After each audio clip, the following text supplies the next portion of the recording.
প্রধান উপদেষ্টা অথবা গভর্নমেন্টের কাছ থেকে কোনো রেসপন্স বা গ্রিন সিগন্যাল না আসে। তো আমাদের চিঠির উত্তর তারা দিয়ে দিয়েছে। এখন আমাদের পরবর্তী কাজটা হচ্ছে প্রধান উপদেষ্টা মহোদয়কে যে কোনোভাবে আন্দোলনের মাধ্যমে, নিয়াজের মাধ্যমে, অফিস সংযোগের মাধ্যমে, যে কোনো মাধ্যমে, যে কোনো ওয়েতে প্রধান উপদেষ্টা মহোদয়কে কনভিন্স করতে হবে। যে কোনোভাবে প্রধান উপদেষ্টা মহোদয়কে আমাদের কনভিন্স করতে হবে।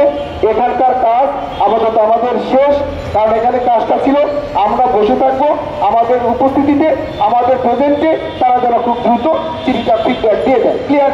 তো ওনারা ফিডব্যাক দিয়ে দিয়েছে। এখন কাজটা কার? প্রধান উপদেষ্টা মহোদয়। এখন প্রধান উপদেষ্টার মহোদয়ের কাজটা উনি ওনার মতো করবে, কিন্তু প্রেশারাইজড করে হোক আর কমলতার মাধ্যমে হোক, আলোচনার মাধ্যমে, কান্না জড়িত করতে হোক, যে কোনোভাবেই ওনাকে কনভিন্স করতে হবে। কারণ আমাদের পরবর্তী কাজটা হচ্ছে প্রধান উপদেষ্টার কার্যালয়কে যে কোনো মূল্যে, যে কোনোভাবে আমাদের পক্ষে নিয়ে এসে ভাইস করে আমাদের পক্ষে নিয়ে আসতে হবে। ক্লিয়ার? আমার মেসেজটাকে আপনারা ক্লিয়ার বুঝছেন? তার মানে এখানকার কাজ কিন্তু আপাতত আমাদের শেষ। এখন আপনারা এইখানে যদি আরো 5,000 10,000 শিক্ষক আসেন, বসে থাকলে দিনের পর দিন বসে থাকলাম, তাহলে আমাদের এই যে ব্যানার, এই ব্যানারে কিন্তু আমাদের আর কোনো আন্দোলন নেই। আছে কি?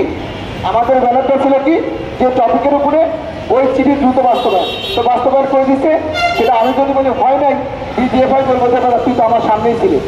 স্যারে নিজে বললো যে তোমাদের চিঠি হয়ে গেছে, তুই উপদেষ্টার কথা পর্যন্ত বিশ্বাস করলি না। তাহলে কি বাদাম খেতে হবে না, মার খেতে হবে না ভাই? যেটা বাস্তব। সুতরাং আমরা সিদ্ধান্ত, এদের মধ্য থেকে সবাই সিদ্ধান্ত দেবে। আমি বক্তব্য জানি, যতটুকু বোঝানোর আপনাদের বোঝালাম। সেটা হচ্ছে যে আমাদের এখানকার কাজটা আলহামদুলিল্লাহ শেষ, আমাদের এখানকার কাজটা ভালো।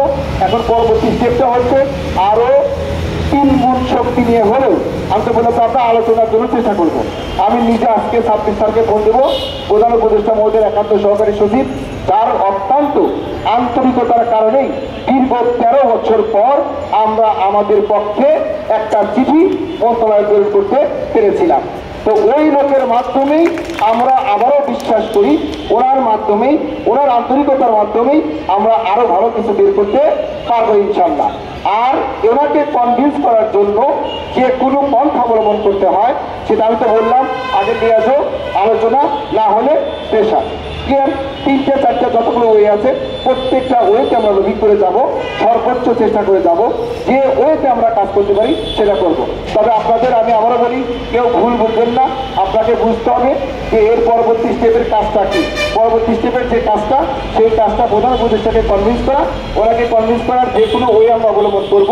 যদি প্রয়োজনে আপনাদের পরামর্শ নিয়ে যদি দেখা যায় ওনারা ওখান থেকে তালবানা করতেছে বা ওনারা কোনো রেসপন্স করতেছে না, মন্ত্রণালয় উত্তর দিয়ে দিছে, ওনারা নিয়ে রেখে দিল, শুধু রেখে দিয়েই আর কোনো কার্যক্রম গ্রহণ করতেছে না, তাহলে সেক্ষেত্রে আমাদের বল প্রয়োগ করার প্রয়োজন হতে পারে। বল প্রয়োগ করলে আপনার, আমার, সকলের সহযোগিতা একান্ত কাম্য। এখন আপনি একা এসেছেন, পরবর্তীতে প্রয়োজনে 10 জন নিয়ে আসতে হবে।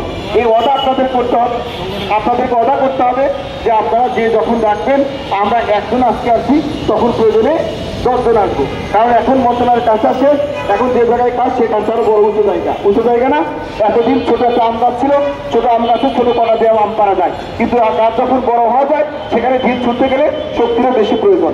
তো আমরাও মনে করি প্রধান উপদেষ্টা মহোদয়ের ওখান থেকে কোনো কিছু অ্যাসেস করতে গেলে বা কোনো কিছু বের ফাইন্ড আউট করতে গেলে আমাদের আরো শক্তির দরকার হবে। আমরা আবারও বলতেছি, আমরা বলতেছি শক্তি প্রয়োগ করবো, আমরা লিয়াজের মাধ্যমে চেষ্টা করব, না পারলে রমজানের পরে বা যে কোনো সময় আপনাদের সাথে, আমি আবার বলি আপনাদের সাথে সার্বিক পরামর্শ করে জেলা বা উপজেলা পর্যায়ে যে বা যারা শিক্ষক প্রতিনিধিদল আছেন তাদের সাথে পরামর্শের মাধ্যমে পরবর্তীতে কি করণীয় বা কি করা হবে সেটা জানানো হবে। ধন্যবাদ সবাইকে। আসসালামু আলাইকুম ওয়া রাহমাতুল্লাহি ওয়া বারাকাতুহু।